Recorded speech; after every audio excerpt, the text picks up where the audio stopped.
Hey, what is up, everyone? Neelo's podcast, episode 5. Damn, I hope I'm right with all this numbering of the podcast, because I can tell you right now, I haven't been keeping track. My whole goal here is to get 10 episodes at once and then release them online to everybody. So right now, I'm just in the mix of it. So number 5, number 4, number 6, number 7, fuck, you name it. I don't know which one. Anyways, it's not really that important. Woo! Gotta focus on the road. So anybody who's tuning in, watching me on this, sorry if I'm not making eye contact, but I think you understand. Let's start off by, wow, fucking A. Thank you for everybody who's tuning in, first of all. Number 2, I hope that everyone is having a good day and living up to their dream, man. You know, step at a time, getting closer to your own goals and own desires and fulfilling a life worth living. Oh shit. All right. Driving. Number 1 priority. Woo! Anyways, I wanted to make this podcast episode about premature balding, because as you can tell, I got a shaved and slick head. And anybody who has thinning hair, man or woman, and how to go about coping with these characteristics at B, and how you can become confident in yourself regardless if you have hair loss. Now, I can tell you, I'm a young man, but it was in high school I realized that I had thinning hair, and I was on the balding side, especially with the genetics involved. My grandpa on my mom's side, maternal, which is where it usually stems from, is bald. And at first it was really just heart striking to me, like, fuck, man, why me? Why me? And it had nothing to do with me. There's different factors that go into a possibility of losing your hair. I mean, obviously there's unfortunate cancer patients who undergoing chemotherapy must lose their hair. It's a side effect of the drug, and other medications out there I know have same or similar effects, and can lead to baldness or thinning hair. There's also genetics at play, like I just mentioned.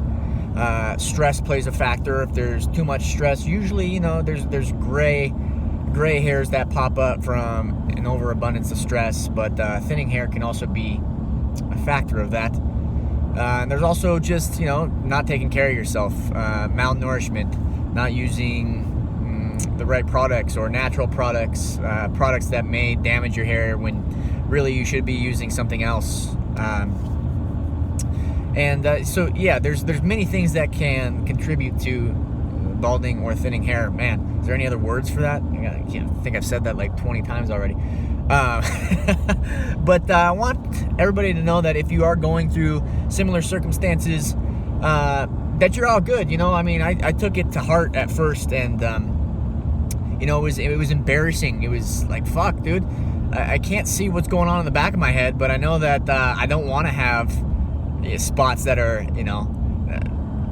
bare, and it was hard for me to overcome that. I hid under a hat for a long time. I tried biotin supplements, new products, hair products, conditioners, oils, all that good stuff. And for the most part, depending on where you're at in depending on where you're at in the stages of balding, switching products, going the natural route, organic oils like coconut oil, vitamin E oil, all these things can help. And I did notice some differences. I noticed that the hair that I did have on my head was maybe a little bit thicker.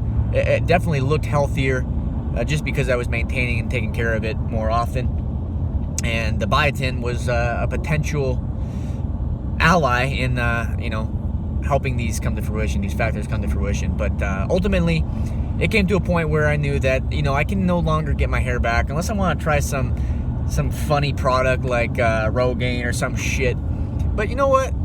I understood that this was occurring naturally, and to go against that tide was not what I wanted to do. And I owned up to it. I was lucky to be around certain people, friends of mine that were already bald, and also listening to podcasts like the Joe Rogan Experience, where this dude good guy who's also a bald man, just came straight out and said, look, I was going through hair loss at a young age as well, and you just got to shave it. Especially for us guys, it's easier to shave than for women to shave off their head, but women pull it off too. You know, there's a ton of women that I see that have a buzzed head or, you know, that are bald and just owning it. And that's the whole thing, you know.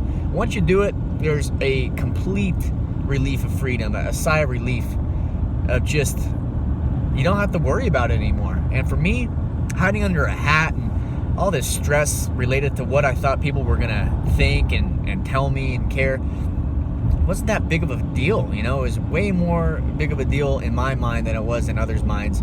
And even to this day, you know, I mean, I still get it from time to time, but I have completely just let go of all of that, where it's like, yeah, man, this is who I am. I don't care. You know, I can wear a hat, I can go outside bald, I can do whatever the fuck I want, you know. And the confidence that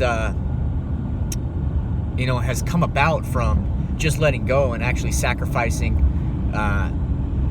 my confidence issues has led to a catapult in confidence and belief in myself, to just, you know, be who I am. You know, people are gonna judge you no matter what, right?